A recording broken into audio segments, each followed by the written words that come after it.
Hi, I'm Amy Perry. I am an autism resource specialist with the Autism Society of North Carolina, and I'm going to be talking to you today about autism and iPads, and the name of this presentation is Autism. Is there an app for that? So that's one of the things that we're going to be exploring.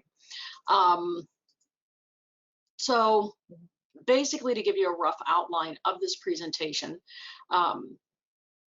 we're going to be looking at something called electronic screen syndrome. I think that's one of those things that's really important to know off the bat about iPads, is to understand some problems that can be associated with too much iPad use. Too much of a good thing is not a good thing. So we're going to be talking a little bit about electronic screen syndrome so that you can have both eyes wide open going into your experience of using an iPad with a person with autism. We're then going to talk about apps for communication, social interaction, behavior and sensory topics, and thinking and learning. And we'll also talk a little bit more about best practices for managing screen time and iPad use and those kinds of things. So let's get started. I'm going to turn off my webcam so that we can focus on this presentation. Here we go. So in 2010, that was when the iPads came out. Can you believe it's been almost 22 years or 12 years that we've had iPads in our life? It's hard to imagine life before that. And Steve Jobs, when he came out with it, he called it a magical device. And I'll never forget the first time I saw an iPad. We all thought first it was a giant, looked like a giant iPhone, right? And it really has been a magical device in many, many ways. So what makes an iPad work so well with autism? It's visual, right? Our kids do really well with visuals. It's a picture choice layout, exactly the ways that that we like to teach them, where they know they do well. It uses finger pointing. That's one of those skills that we work to build. It gives us instant response. We'll talk about how that's a good thing and also not a good thing, but it's very reinforcing. It's portable. An iPad weighs maybe a pound to a pound and a half. And there are natural opportunities for communication, joint attention, all of those kinds of things. So iPads are really attractive to lots of folks in terms of how easy they are to use. It kind of revolutionized the whole world of assistive technology in terms of where we are in the autism world. But to fast forward to 2021, we have now in the last 10 plus years started to see things like this. Babies on iPads, iPads being integrated into almost everything we do. And as I said, too much of a good thing is not always a good thing, right? It can be a bad thing. So let's talk about this kind of scenario, because as excited as you are about using an iPad with your child or your family member or someone with autism, this is not the scenario you want to see or experience of the child just won't ever get off it. And a lot of behaviors being associated with that. So I feel like it's only prudent and responsible of me to educate you up front a little bit about something called electronic screen syndrome, because it can be very problematic, especially for folks on the autism spectrum. So just some thoughts, and if you've used iPads in your home before with your family members, these are some things to watch out for. He's revved up all the time. She flies into a rage for no reason. He's tired all the time, even when he's slept. She never finishes doing anything. It's like she gets lost in the middle of whatever she's doing. He's defiant over little things or nothing at all. Her grades are dropping and I don't know why. He doesn't seem interested in making friends. She's seriously disorganized. And while a lot of these things can go along with autism, they also can be associated with something called electronic screen syndrome. That term was coined by a psychologist named Dr. Victoria Dunkley. I've linked her website down here, and she's got a ton of great videos and information on this. But as an autism resource specialist, a lot of times when I encounter situations, parents call me for help or schools call me for help, and a child is experiencing an extreme levels of behavior. Really, really difficult, and none of the strategies are working. I begin to ask about electronic use, screen time, iPad use. And very often at the bottom of some really extreme, difficult behaviors is a child who's addicted to an iPad or to screens. So this is iPads are a wonderful tool, and I love them, but it's also important to understand that too much iPad can actually make things worse. So it's very important to understand some of these things. So electronic screen syndrome is a description of a set of symptoms and behaviors resulting from a child becoming overstimulated from interacting with electronic devices.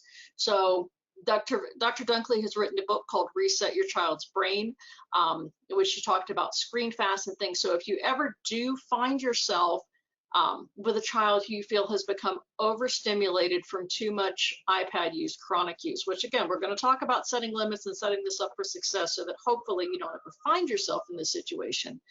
But at the same time, I want to make sure that you understand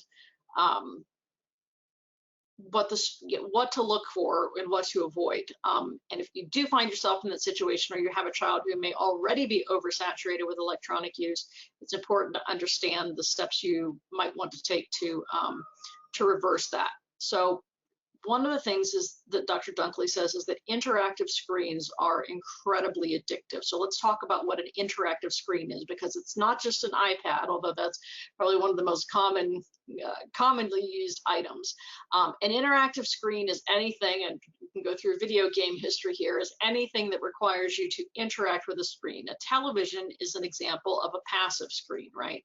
But all of these are devices in which you are actually interacting with the device, you're pushing buttons, you're interacting with what is happening on the screen. So these are all different versions of interactive screens. So your child may not have an iPad yet, but they may be using other types of interactive screens, game devices, these kinds of things. Even Chromebooks for school. Screens do have an effect on the brain. Cell phones, all of these are types of interactive screens, and they can create addiction in the brain, true chemical addiction. So according to Dr. Dunkley, she talks about children who, or adults, but especially children who exhibit symptoms related to mood, anxiety, cognition, behavior, or social interaction due to hyperarousal causing significant dysfunction at home or with peers, all right? The symptoms could look like chronic stress or sleep deprivation. Even if the person has slept, they may have that cranky all the time, can't focus, don't, reject any interaction, don't want to do anything. All of those kinds of things can be symptoms of electronic screen syndrome. The person could be irritable, depressed, rapidly changing moods, age-inappropriate tantrums, a low frustration tolerance, defiant behaviors. And you may be saying to yourself, gosh, that sounds a lot like autism. It does, and screens don't cause autism, but if you already have these symptoms because of autism and you add electronic addiction to that, you amplified everything. You poured gasoline on the fire. So we don't want to make these things worse, especially in our kids with autism. Other signs are poor sportsmanship, social immaturity, poor eye contact, unexplained learning difficulties, poor short-term memory, tics, stuttering, hallucinations, seizure activity, poor executive functioning. So again, even if you have a child who doesn't have autism and you start to see these signs and symptoms and they've been using a lot of interactive screen time, suspect that screen. It can be problematic. What happens and what scientists and doctors have discovered is that using interactive screens releases high levels of dopamine into the brain. That's a chemical that your brain uses or releases when it gets high. So you can physically get high off of these things. It also releases chemicals like cortisol, adrenaline, testosterone, and those sorts of things. Just to tell you how powerful it is, at burn hospitals, in some places in the country, nurses are able to scrub the wounds of burn victims, which is an incredibly painful thing, using a video game as the anesthetic. So if they get the person engaged in a video game, they're able to do very painful procedures on them because of the way the brain can anesthetize itself when it's engaged in a video game. So that's really powerful. And the brain can become addicted to those kinds of chemicals. Sometimes people I've heard of stories of people becoming addicted to running because of the endorphins that get released in the brain. I've never had the affliction of being addicted to running, but that can be very problematic for some people when the brain gets used to that high. So the same thing can happen, even if it's an educational game, even if it's a learning activity. That constant reinforcement of the interactive screen can be dangerous for our kid's brain. So the symptoms of electronic screen syndrome can occur with or without other psychiatric or neurological behavior or learning disorders, right? So it can happen with autism or without, or ADHD. They can mimic or exacerbate any mental health related disorder. That's an important thing to understand. It's often described by parents and teachers as stressed out, wired out of it. Family members can often feel that they have to walk on eggshells to avoid upsetting the child. Symptoms can significantly improve or resolve, here's the good news, when screens are removed completely for 4 to 6 weeks, or an electronic fast. That means no screens, period, for 4 to 6 weeks. Symptoms can reoccur with the reintroduction of interactive screens, but some children can tolerate small amounts of screen time with strict limits. You just have to be very careful. So I don't want you to find yourself in these situations. Simply handing the iPad to the child and walking away is actually a very unhealthy practice. Okay, so we're going to talk about best practices and how to use these iPads for good, right? And that setting limits and controlling the use and the amount of use of the iPad is one of the best ways to use the iPad, because it can be a very powerful and helpful tool, but too much of it is too much of it, and it can truly be harmful. There are certain populations and people who are at risk for electronic screen syndrome. Some of the risk factors are being male, being young, having a mental illness or an intellectual developmental disability diagnosis like autism, or oppositional defiant disorder, those kinds of things, ODD. Additional risk factors can be family history of addiction, a history of psychological stressors and trauma, screen exposure at a young age. Babies and iPads, as cute as it is not a good idea. Children under, the American Academy of Pediatrics has talked about how children under 2 should not interact with screens, period. It's not good for their brains. And it can put your child at more risk in the future if they're using that. I know they make apps for babies. I know that it's cute.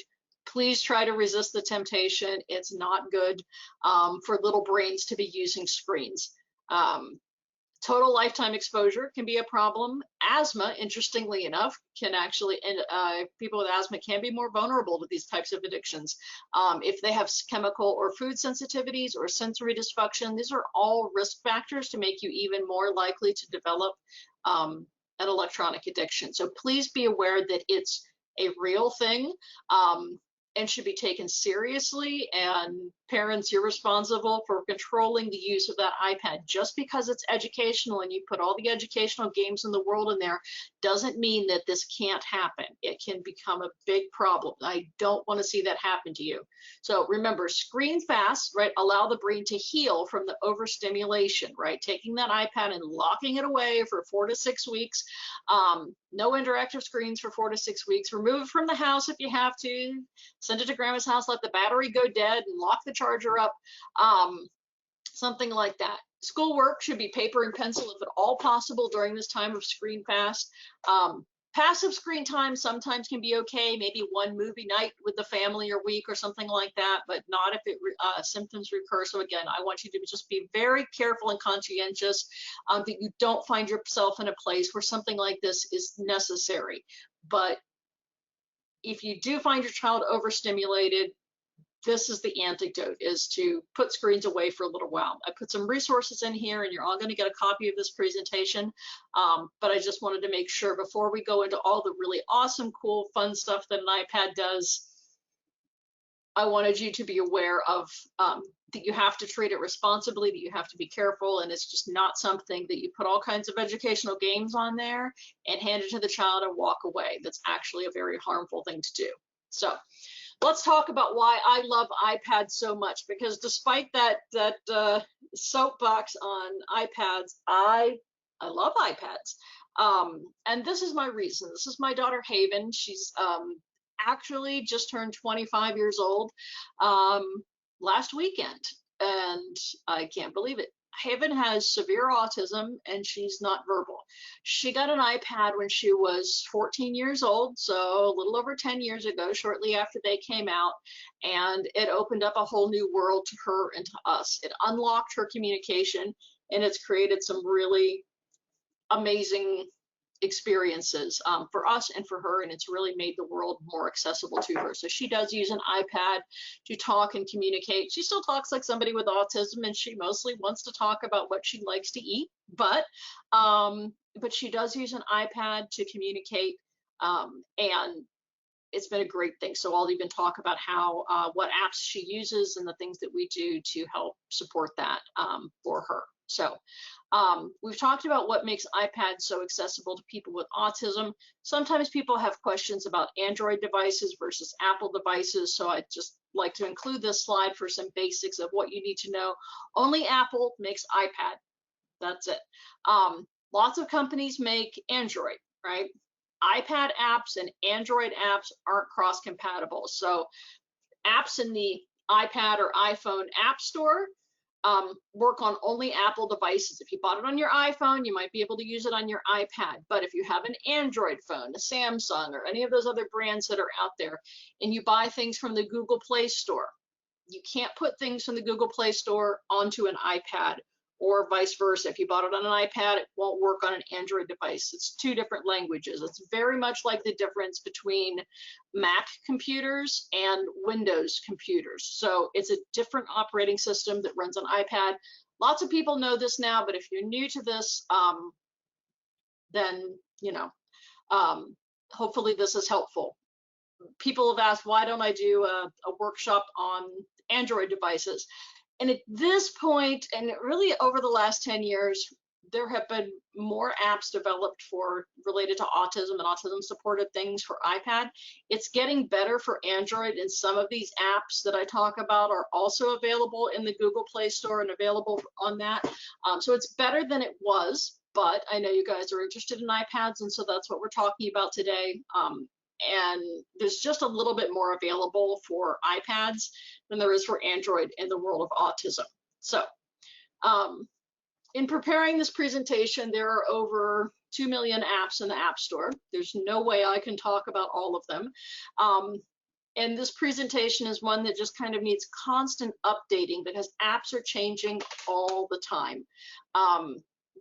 I'm sure there are new apps that came out this morning that I don't know about. And if you're watching a recording of this, things have probably changed since then. So I have done my best to give you the most up-to-date information that I can, but I just want to give you the disclaimer that the world of apps is always changing. There are always new things coming out. In some of these slides, I give you the cost of something, but just keep in mind that's the cost at this point in time.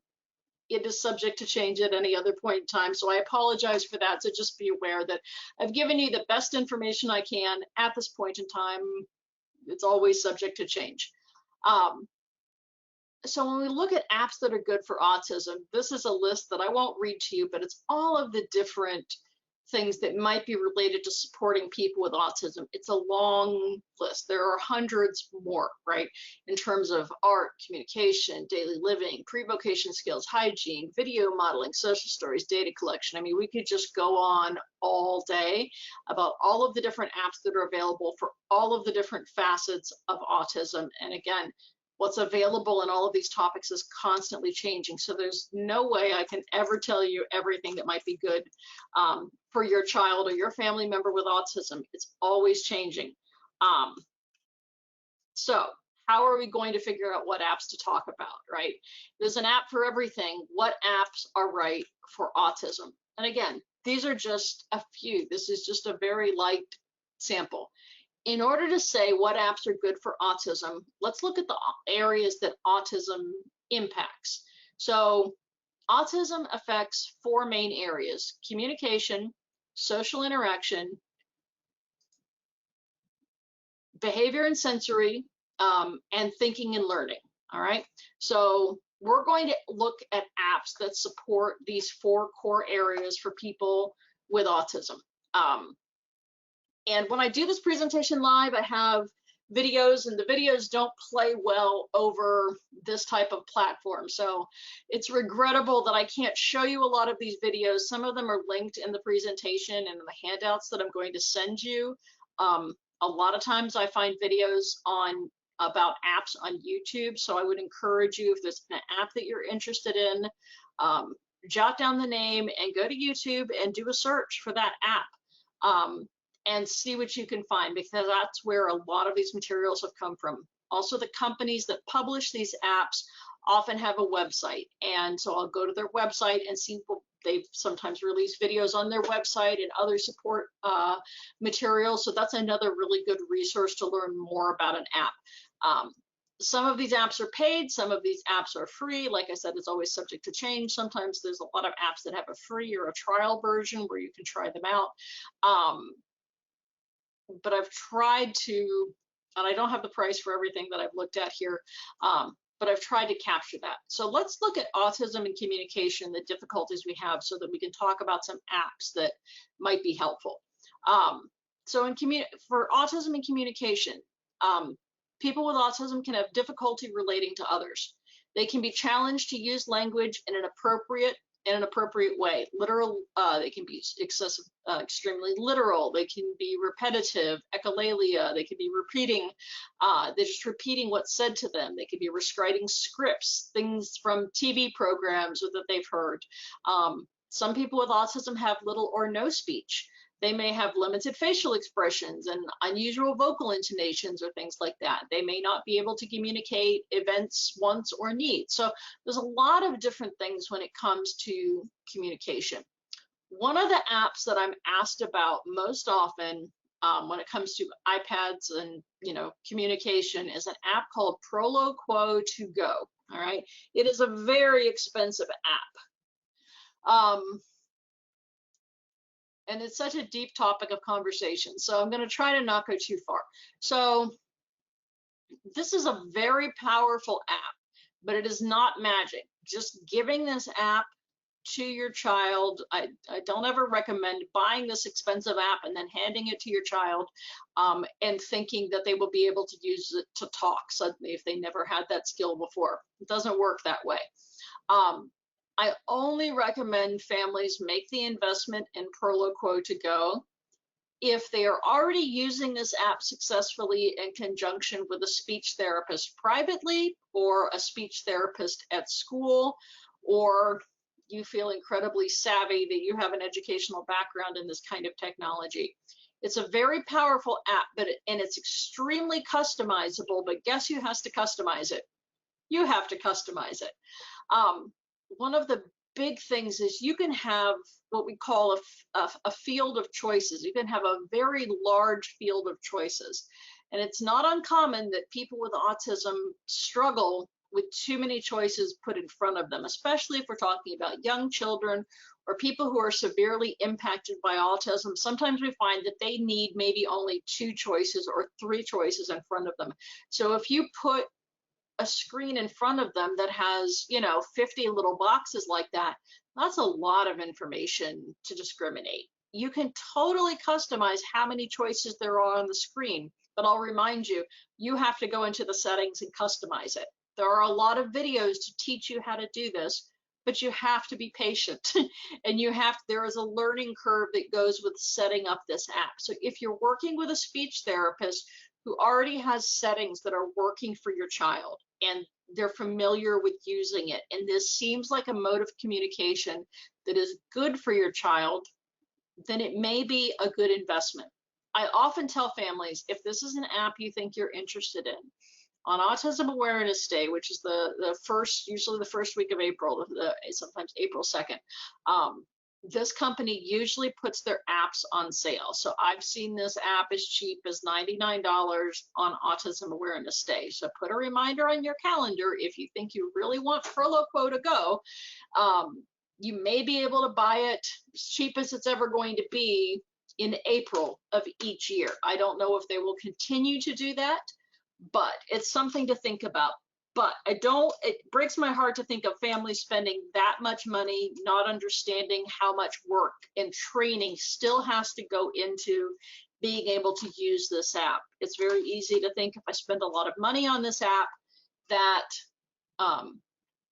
it will be so well designed, my child will just be able to pick it up and use it. And it is a communication system, and it's a communication system that requires training, supervision, practice, etc., both for the adults and the child. So it's a great app. It's super powerful. It's the Cadillac of apps, but it requires some work. So I don't want to see people spend the money not understanding what they're purchasing and what the requirements are.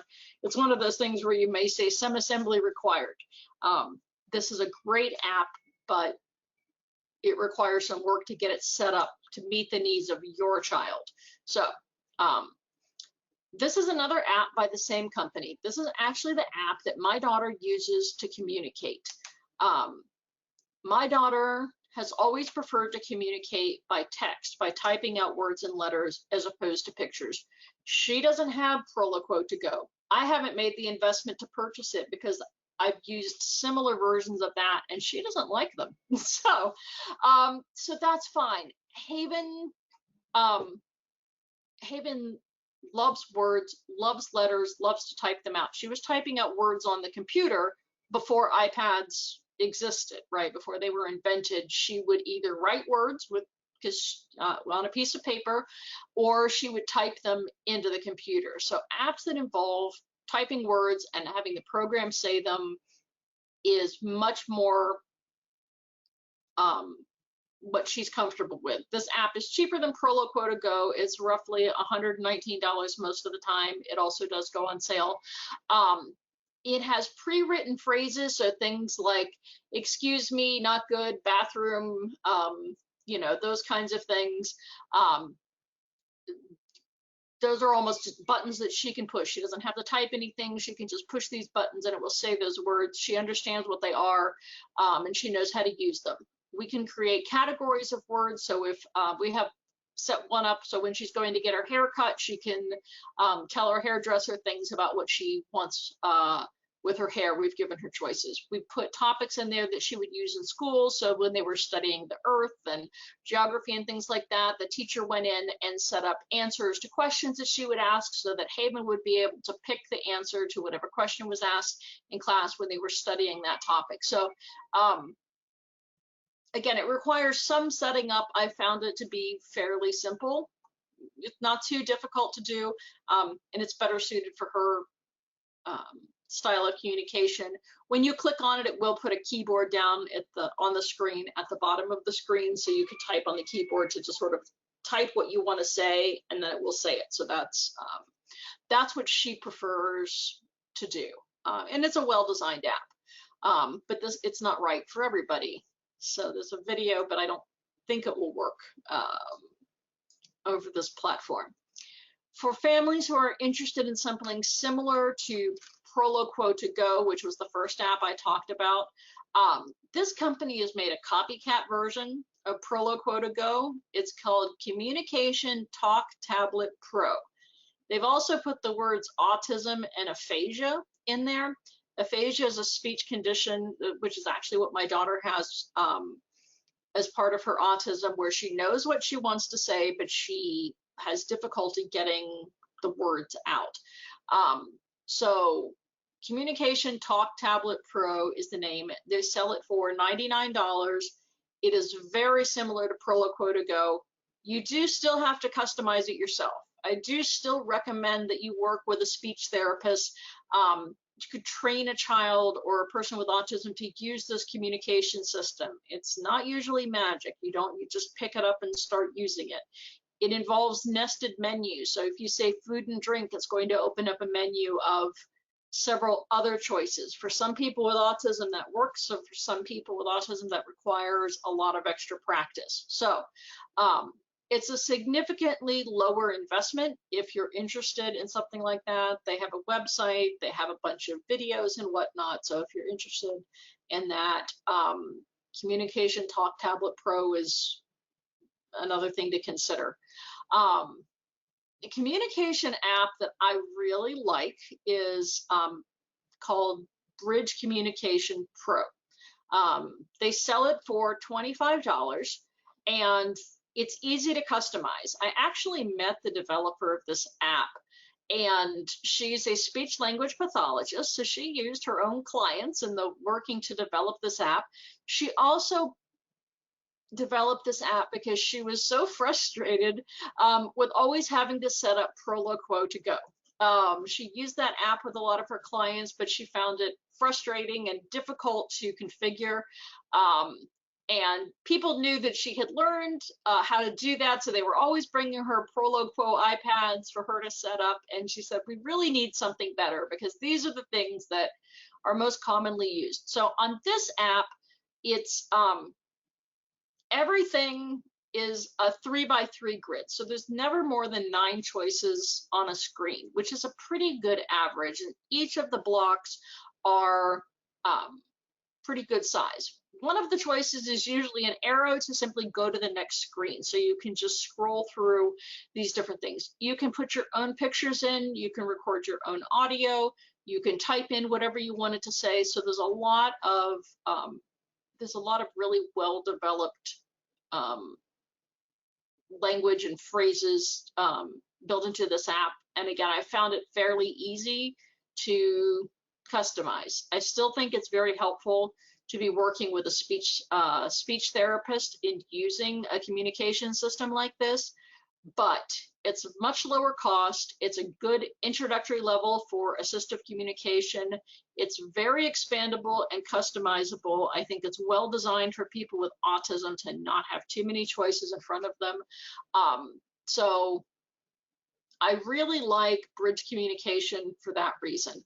A lot of times when people say, let me show you my app, let me give you, try this out, I'm usually hesitant because I want to give you guys my honest opinion. And so she offered to give me the app and I wouldn't let her. I bought it myself because I wanted to make up my own mind and I didn't want to feel like I had to promote something. And I'm glad I bought it. I really like this. My daughter uses this app a lot. It's unlocked a lot of communication in her just in the way that it's designed. So I found that to be a really neat thing. So Bridge Communication is great. They have a website with a lot of good information and videos that I recommend you go check out. It's gobridgeapp.com. You're going to get a copy of this, but if you want to jot that down, it's gobridgeapp.com. And the app is Bridge Communication Pro. So there's another one called Listen and Talk. This is a video and I don't think it will work, but Listen and Talk also, it's very inexpensive or it's free. I can't remember, so please forgive me, but you can design. You should just be able to see me skipping through this video here. I don't even know if that's working. But you can customize the color. So you have to set it up yourself, but it's an even more budget version of the other things that we've done. Yes, no is a super easy way to start with assistive communication, especially with someone with autism. So again, Listen and Talk. Apparently it's free. There's probably an enhanced version of it.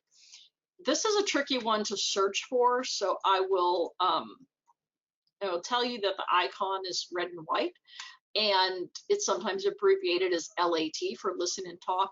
But in searching for it in the App Store, at first I couldn't find it. So you need to put listen and then the and symbol or the ampersand and talk. So listen and talk. If you put the word and, it won't work. It won't find it. So remember to search for it just in that way. And again, it's a free app. If you want to try your hand and see what it's like at setting up some of these apps, that will give you a good practice indicator. It's also great for setting up yes and no. Okay, so social interaction. People with autism may be unaware of social norms and expected behavior. They may not understand body language or facial expressions, and they may have difficulty taking the perspective of another person, theory of mind. So when I think of apps that work on social skills, one of the absolute best is called Social Express. If you're really wanting to do work on social skills with your kiddos, I don't think you could do any better than this. This is not a free app, and they actually operate on a monthly subscription. So I'm thinking, gosh, is it $10 a month or $19.99 a month or something like that. But it has a series of lessons, and once you've gone through the lessons, you may choose to stay subscribed or you can unsubscribe. This is also one that sometimes goes on sale during Autism Awareness Month. But they use, it's an anime, it uses high quality animation characters, so it's like interacting with a real video game or you know, a high resolution cartoon. But they teach all these different social skills like identifying feelings, understanding the importance of eye contact, reading nonverbal social cues, identifying appropriate coping strategies, learning how to start conversations, learning how to be part of a group, learning about the hidden rules in social situations. So one of the neat things, I took a couple of screenshots because I wish I could show this to you. One of the lessons is, what do you need to do when you sneeze? So it shows a little animated video clip of a boy sitting in school and he sneezes all over his hands. And then the little video pauses and it asks you, okay, so what should he do? He can wipe his nose on his sleeve, he can wash his hands, or he can just wipe his hands on his shirt. So whatever you choose, it's going to play out that little scenario, kind of like choose your own adventure. It will play out this scenario and show you what happens if you make that choice. So even if you pick the wrong thing, it will show you what happens in making the wrong choice. And then it will allow you to go back and make a different choice. Wouldn't it be nice if real life was that way?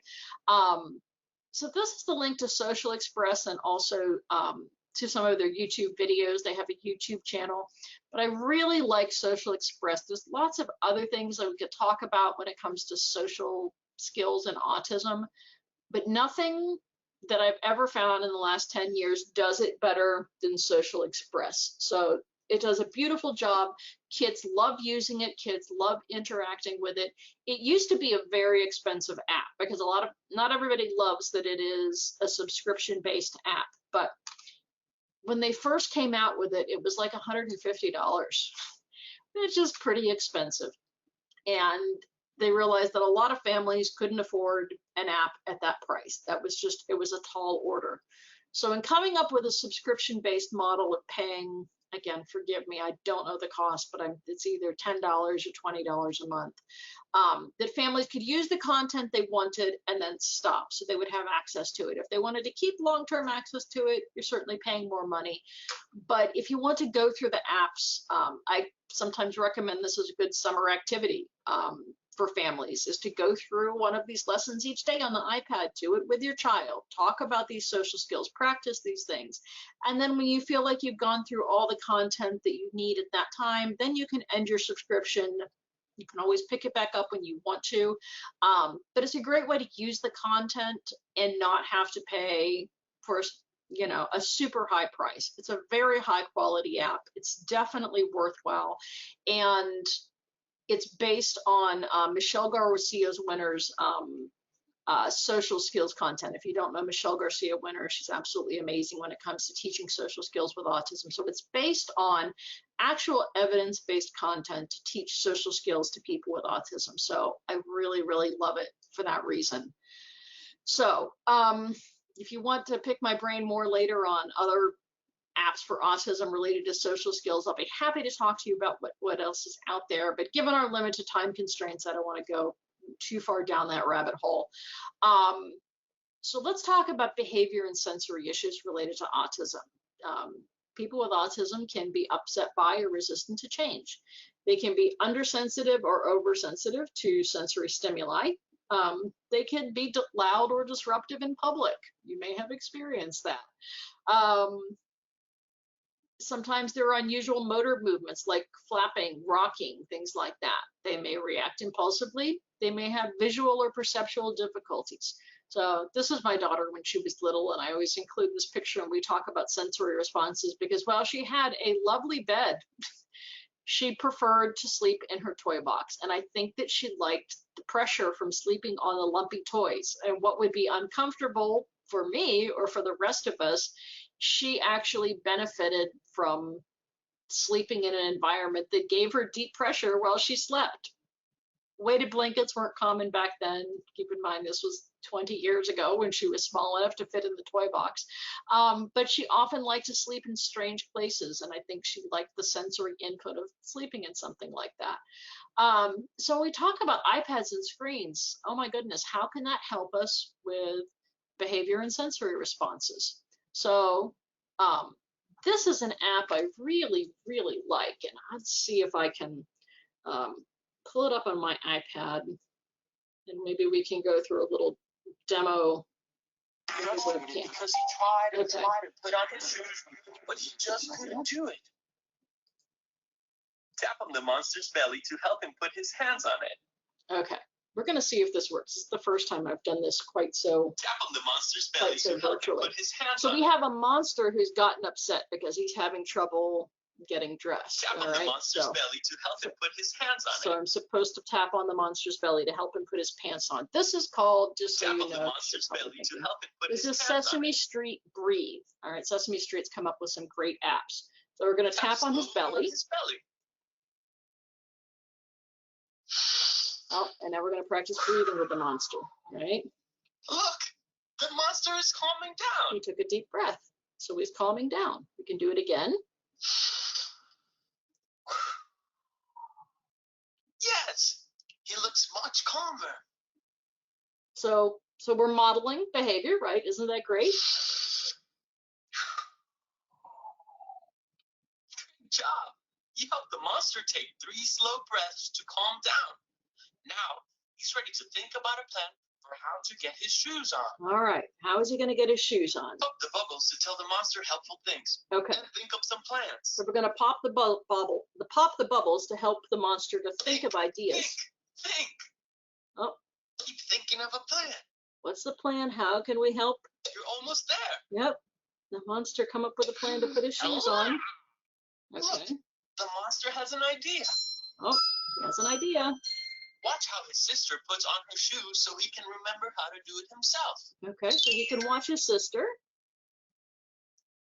Oh, I think we Think can of a plan. More ideas. Keep thinking. You've Probably going to get a got couple of plan. choices here. Okay. You help the monster to think of a plan. So this is teaching Put on his one problem shoe at a solving time skills. to make it a little easier.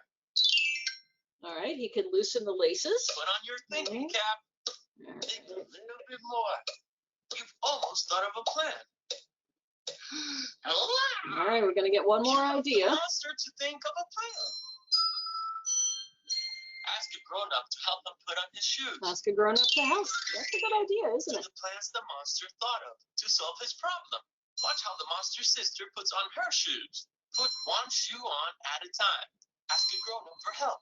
Now, choose which plan you think the monster should try. All right, so we're going to pick which plan we think the monster should try. Watch his sister put on her shoes. Tap on it. Loosen the laces, or ask a grown-up for help. Let's ask a grown-up for help. Ask mommy to help him. There we go. Put on his shoes. A beautiful Sesame Street animation style, right? We see. And you help So we do problem solving. So there's all different lessons. It's not dissimilar to Social Express in the way we use problem solving for different kinds of situations. It teaches coping techniques like deep breathing. So I really like this app for those purposes. And there's another really nice one called ChoiceWorks, where we can use it in terms of a visual schedule. And so we can use it for tasks that we need to complete. We can use it for when I'm upset, I can get help or take a break. So this is something that you can customize for your child. It can have a timer in there, and all of those things can be really helpful things. I just realized that when we do the recording, the video of me demoing these apps may not work. So if you're watching the recording version of this and you can't see the app, I apologize. That's technology for you. But anyway, at least my little narration, hopefully that tells you what's going on. Another really neat app in terms of sensory responses, it's called Fluid 2. And so I'm going to hold it up and show it if you can see my my webcam. It plays relaxing music. My daughter loves to play in water. Obviously, we don't want the iPad and water to mix, but it's showing a riverbed of stones, and it looks like there's water over the surface. And as I touch the screen, it will react the way water would. So I'm putting my fingertip into water, so you can sort of splash, so you can get that water play sensory response if the child enjoys interacting in that way with water. Again, we don't want the iPad to get wet, but it's a really neat way for us to get a sensory interaction with the iPad. So that's called Fluid 2. If you search for just Fluid, you won't find anything. I don't know what happened to Fluid 1, but it's Fluid 2, and it is a free app, so that's nice. Okay. There's another one, and I've gotten so much feedback about this app that I still include it in my presentations because it was one where I wasn't sure, but it's called Candle, and it's also free. There are a couple of different Candle apps, but Candle has a candle and it interacts with the microphone on the iPad so that when you blow on the candle, you can actually blow it out. And I've had speech, and because of my case, my iPad's going to have a hard time with that. But even blowing should change the screen. It's not showing you, but we're not in an ideal situation here. So you can blow out the candle, you can relight the candle. There's different kinds of candles that you can use. But it's good if you have kids who are working on oral motor skills, and blowing, that's an important element of developing speech. So again, we don't want to mix fire and iPads, but Candle is a really neat app if you have a child who's working on the oral motor skills for blowing. It can be a really helpful tool for kids using that. And again, some speech therapists and other people have said that Candle was one of their favorite apps. So I never expected that. But I've gotten so much feedback on how they never thought about using an iPad in such a way. It's not just games for somebody to do themselves, although there's a lot of neat games. It's not just that. So I'd like to help you think towards other ways that we can use the app. So let's look at thinking and learning, because there's a lot of apps that we talk about in this category, and I probably may even go off script a little bit because there's so many fun apps to talk about. So for thinking and learning, people with autism can focus on the extreme details, right? They can focus on the wheels of the car and not the car. They have difficulty with the relevant versus irrelevant information. They are concrete thinkers. They find abstract concepts difficult. They are rigid thinkers. There can be challenges with organization. They can sometimes have a slower processing speed, and sometimes they are limited by their deep and focused interest. They're only interested in one particular topic or area of information. So in terms of learning in different ways, an app I really like, I don't have it on this iPad, but I recommend it all the time when I go to IEP meetings. It's called Snap Type. And I think last time I checked, it was $4.99. So it's not terribly expensive. Excuse me. And what SnapType allows you to do is take a picture with the device of a worksheet that, like, a teacher might hand out at school. So for this example, we've got a worksheet where we're identifying the body parts. And one of the common things I hear about kids with autism is that they hate to write. And sometimes that can create a lot of behavior that can become a big barrier. So if you take a picture of a worksheet, it will import that image into the iPad, and then it will allow you to fill in those blanks by typing on the iPad onto that worksheet. All right. So kids who hate to write can still complete the same worksheet as their peers. And this requires a skill set that most kids can do themselves. If you have the ability to complete a worksheet, most kids have figured out the camera pretty quick on our devices, right? So they can take a picture of this, put it in the iPad, and then just by clicking on the blanks, it will open up and it will let them type into those boxes. After they've done that, The iPad can be set up to send by email, to upload to Google Drive, or even send it to the printer, right, if it's Wi-Fi connected. So the kids can then independently turn in their assignment to the teacher by utilizing Google Drive or email or something like that, and the teacher gets a PDF copy of that in their email box, and they've done their assignment. So that has been so helpful for kids who have such a difficult time with writing. They hate writing, and they would do the work if they didn't have to write it. So SnapType is incredibly useful. It's also available on the Android platform, I know that. And we put this on a lot of kids' IEPs, that they will use the iPad, they'll take the picture, they'll use that for their writing assignments instead of having to write with paper pencil, or we'll give them a choice and they can use what they want to. But it's really nice because it can be made compatible with anything. You can take a picture of any worksheet and incorporate it and complete it digitally like this. So SnapType is a really amazing app. I absolutely love it. And if you've got a kiddo who hates to write, this is a really good one to look at. Again, it's called SnapType. It will be on the handout that I sent you. This is one of my favorite apps. Oh my gosh, I get so excited when I talk about this one. I'm not a math person at all.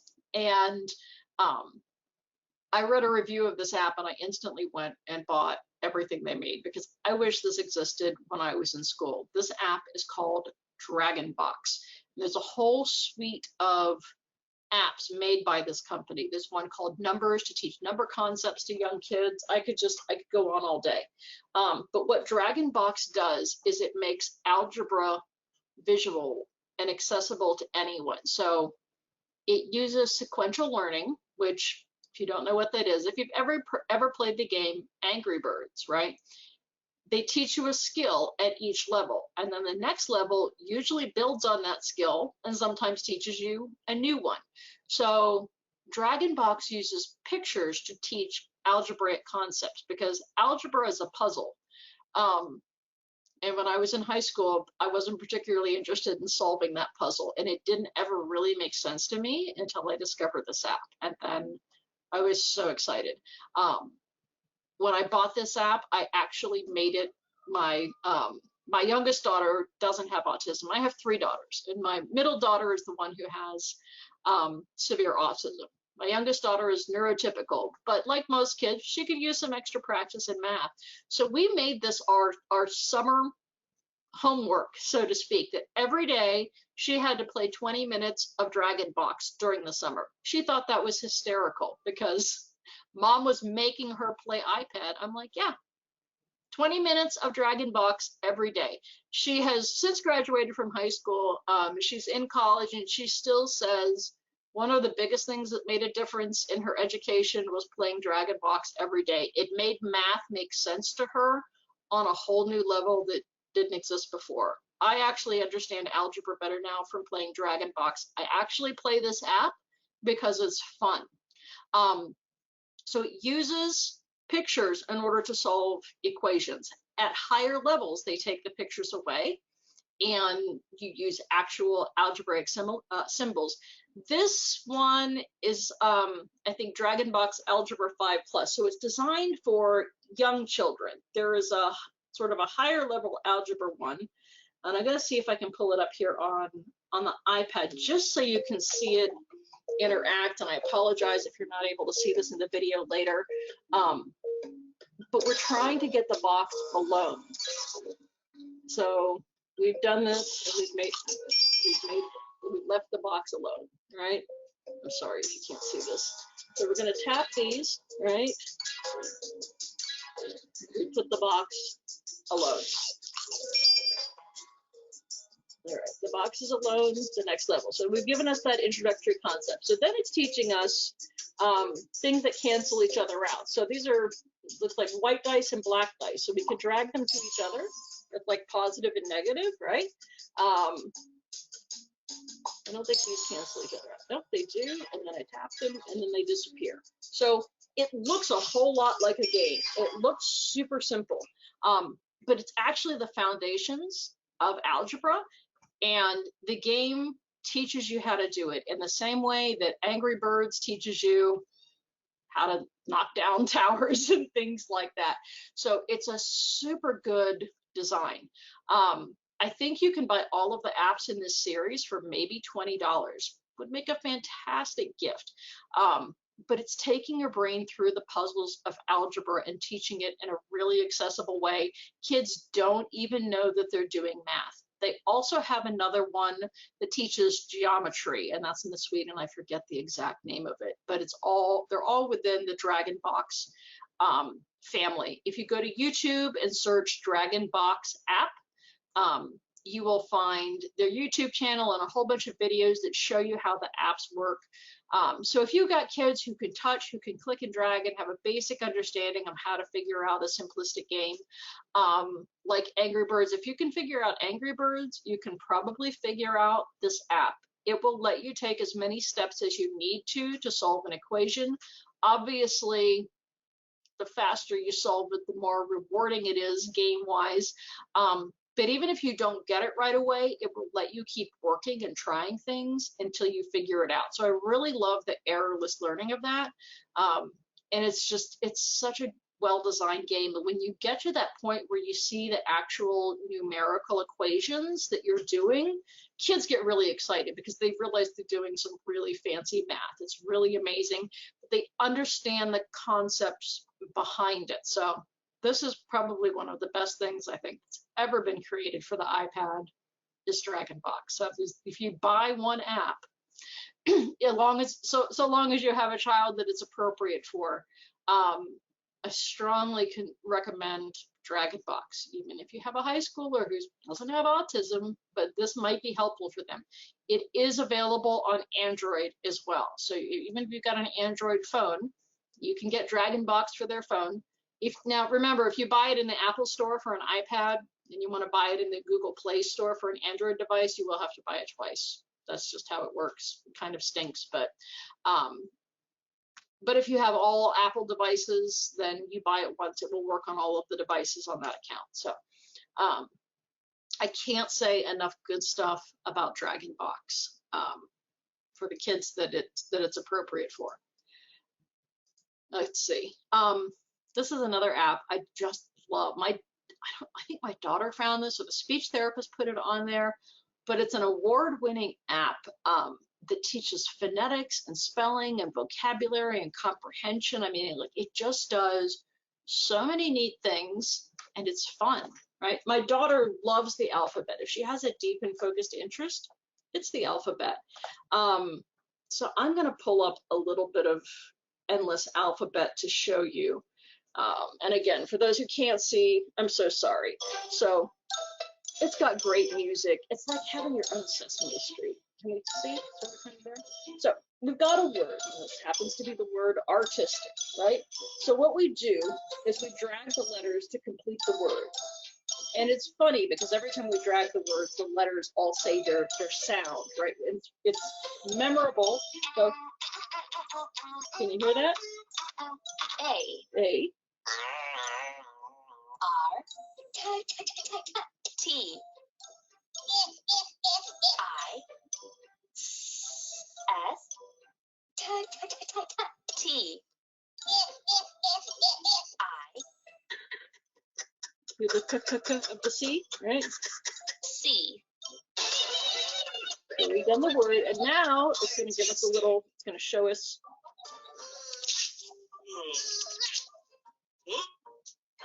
So that it's showing these a bunch of monsters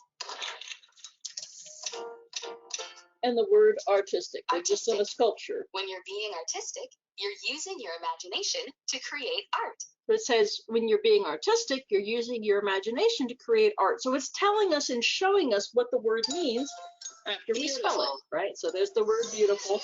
It is an absolutely beautiful app. It's fun. It's funny.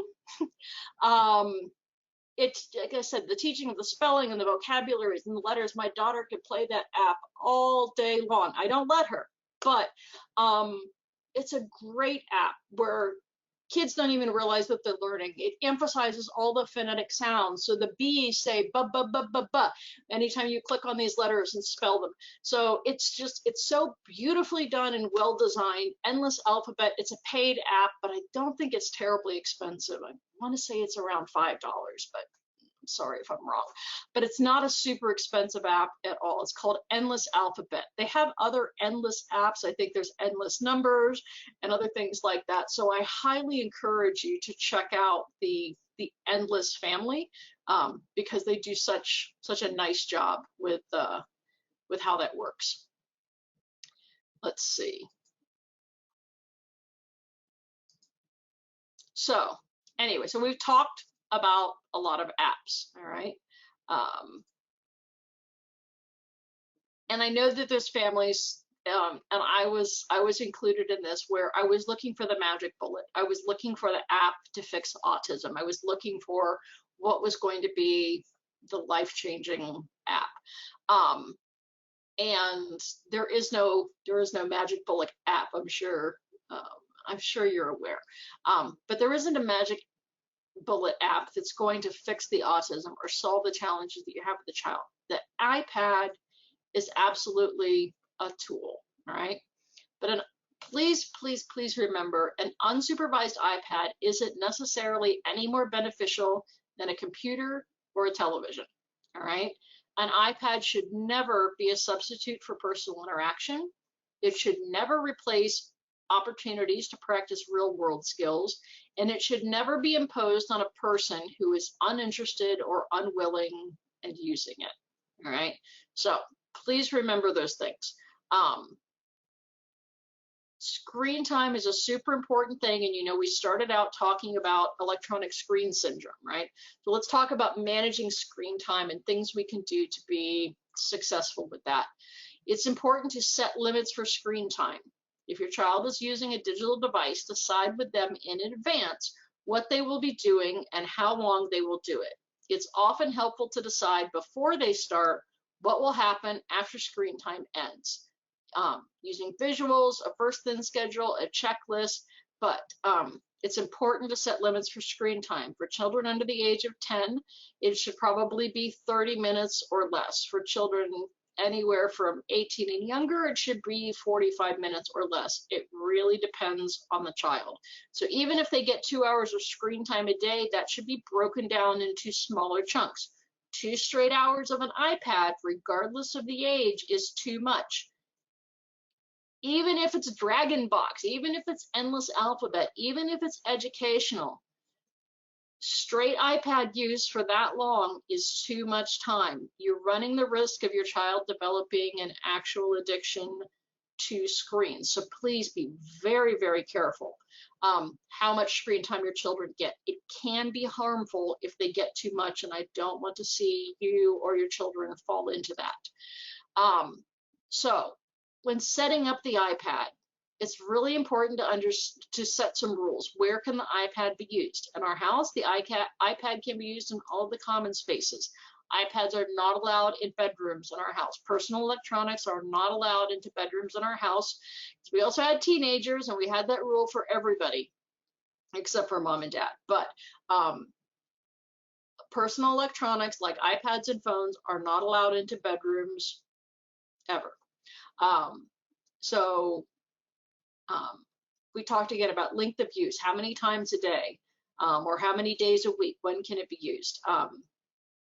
Is it being used independently or supervision? iPads used with another person, it's always better. If you're interacting together, you're reducing the risk of electronic screen addiction, you're building social skills and communication in your child. So I recommend that whenever possible, that the iPad is something you use together, right, to build skills. Otherwise, you run the risk of, again, your child perseverating on an app or finding things in the world that you don't want them to find. So that's an extremely important thing. Plan for transition. After using the iPad what's next? First iPad, then Legos. Don't always make a chore or something unpleasant to be the next activity after an iPad, because that's going to make the transition more difficult. Pick something else that the child also enjoys. First iPad, then we go outside to play, or for a walk, or something like that, something your child enjoys, so that we're transitioning off of that and we're transitioning away from screens. We don't want to go from iPad to computer or iPad to TV. That's not going to be as helpful. So my screen has done something interesting. Let's see, there we go. One of the things that can help you with this is iPads have a feature called guided access, all right, that will let you set limits on apps or lock your child into a specific app so that they're spending their screen time learning or practicing skills and not going down what we all parents know as the YouTube black hole, right? There are lots of tutorials on YouTube, ironically, on setting up guided access. This should be one of the first things you do with your iPad when you get it, is set up guided access mode. Watch some videos and learn how to use it.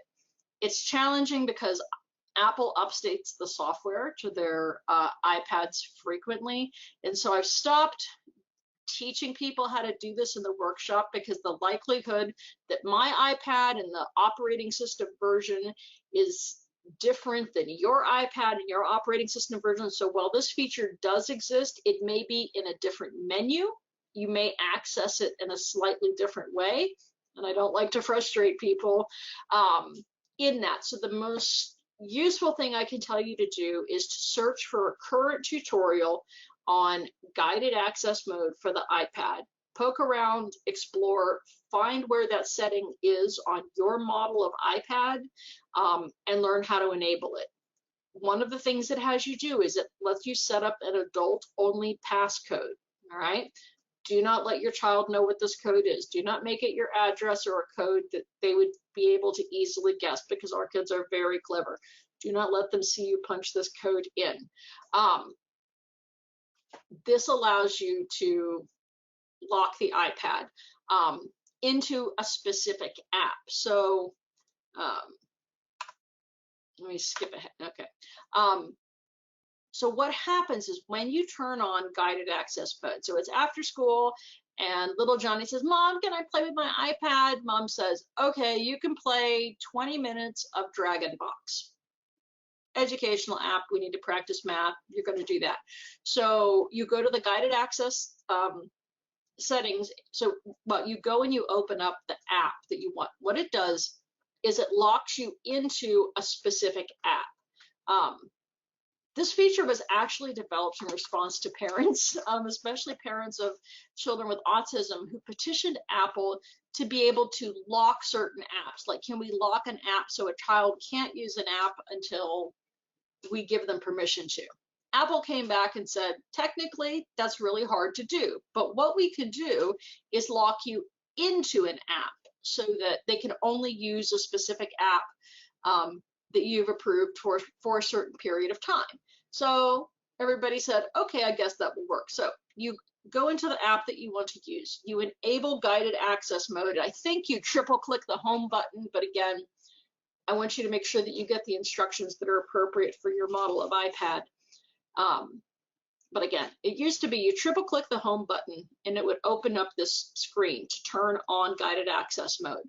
What happens then is your child, you can also set up things like you can have the iPad accessible for 20 minutes, and that's it. After 20 minutes, the iPad is going to turn off. That's a really helpful thing, because as parents, when we get, it's very easy to say, you can have 20 minutes of iPad, and then we have a phone call, or we get distracted by something, or we're cooking dinner, we completely forgot that quiet little Johnny's been on his iPad for the last 2 hours, and we forgot to tell him to get off.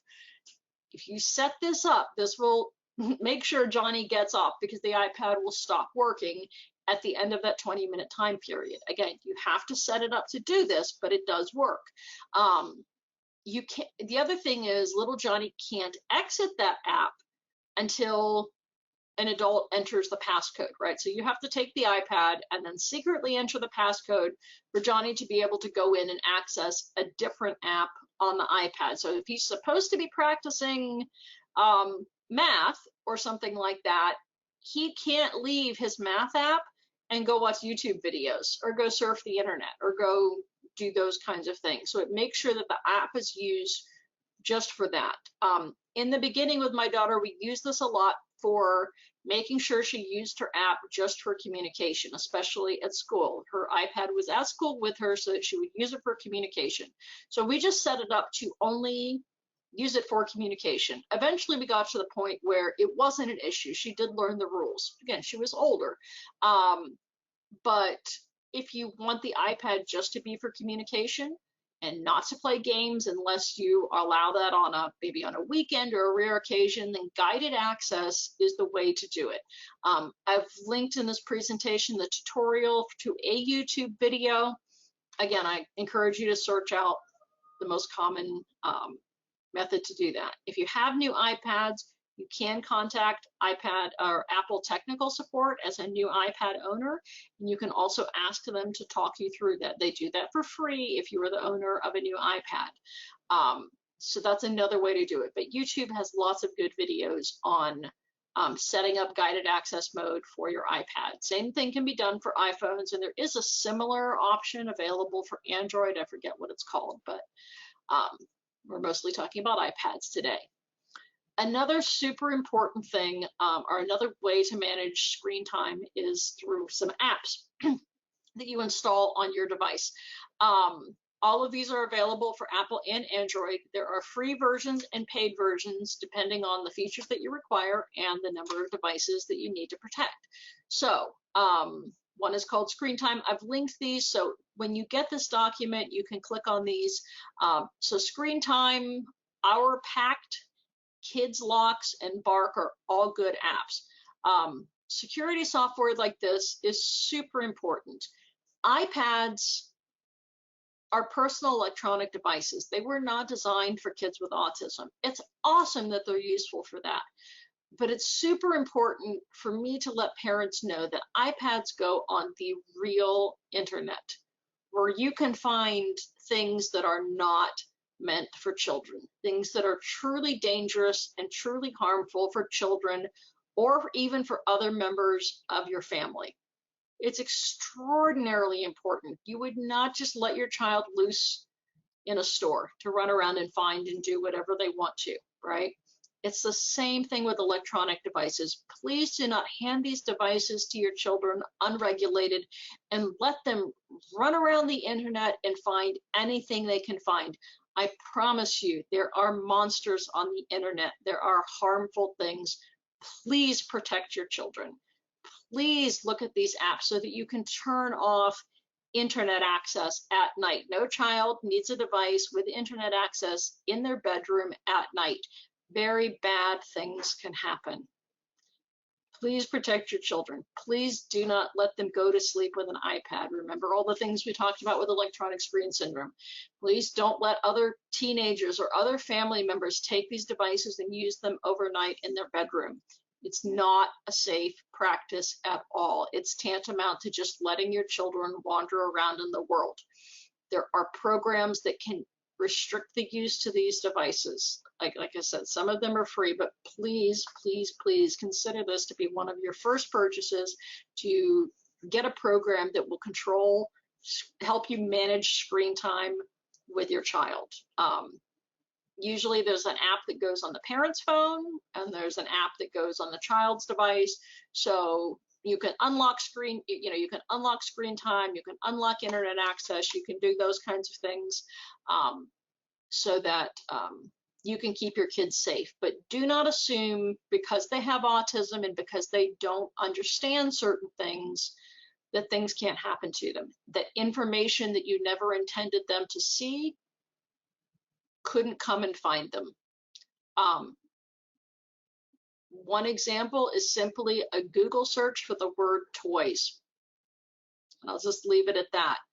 It shouldn't come up with anything that isn't that, but we're all adults, and information, there are predators on the internet, and even a completely innocent search like that can bring damaging results to our children. An iPad is not a child-proof device. Please explore the safety features. Please explore software that will protect your children. Please be an active participant in this. iPads are wonderful tools, but they are tools. And we have to be responsible when we give these to children, right? Can you tell this is a big soapbox? I've seen families' lives devastated because of children who had unrestricted access to personal electronic devices. Absolutely devastated, your worst case scenario. I've seen it happen. Please be careful.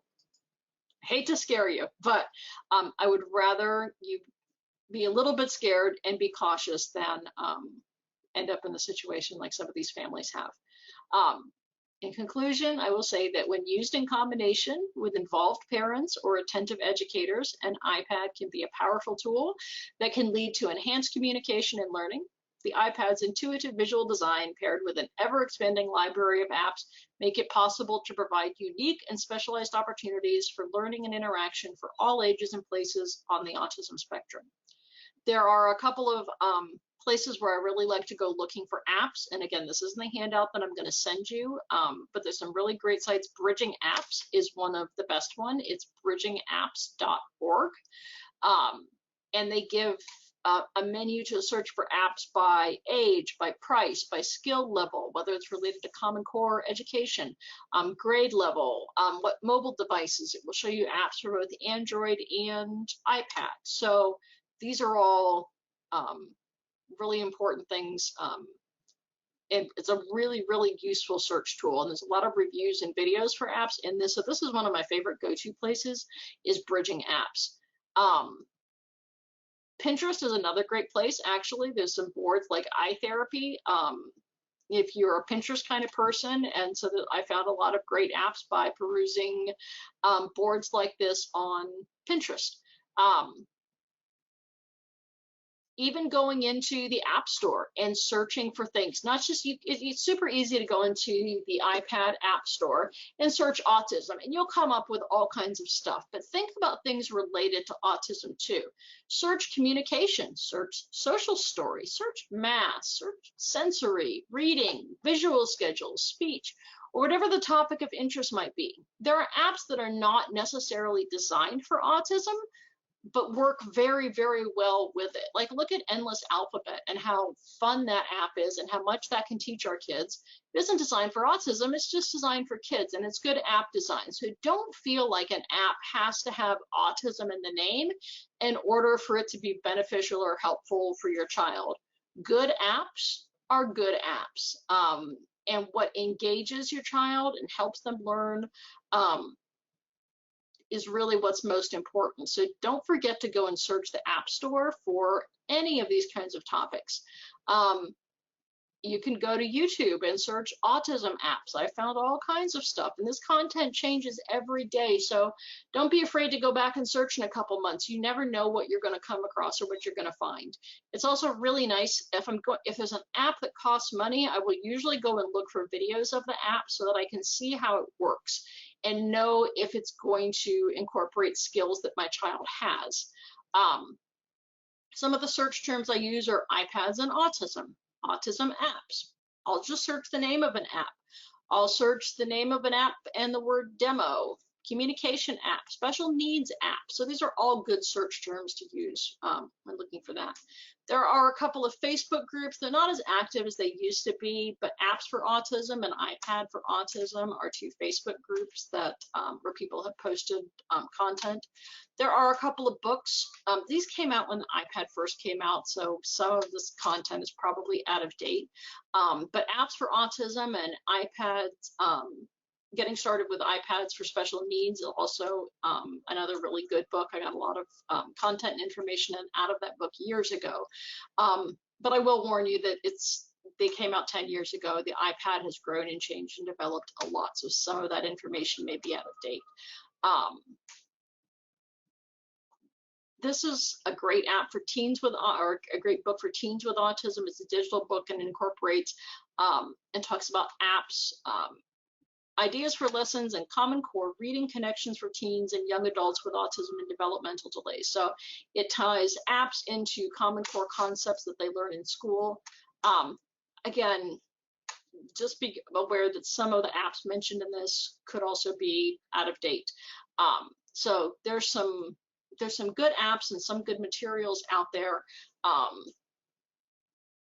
This is my email address. If you have questions, if there's anything I can help you with, if it's a certain kind of app that you're looking for that maybe I didn't mention or you've heard of, or that you want to find an app to help your child with a specific skill or something, I'm happy to do my best. My email address is my first initial and my last name, so it's aperry@autismsociety-nc, is in North Carolina.org. And the dash is like a hyphen, not an underscore. So aperry@autismsociety-nc.org. But I would want to thank you for being with me here today and for looking at apps with me. I hope you can tell how passionate I am about autism.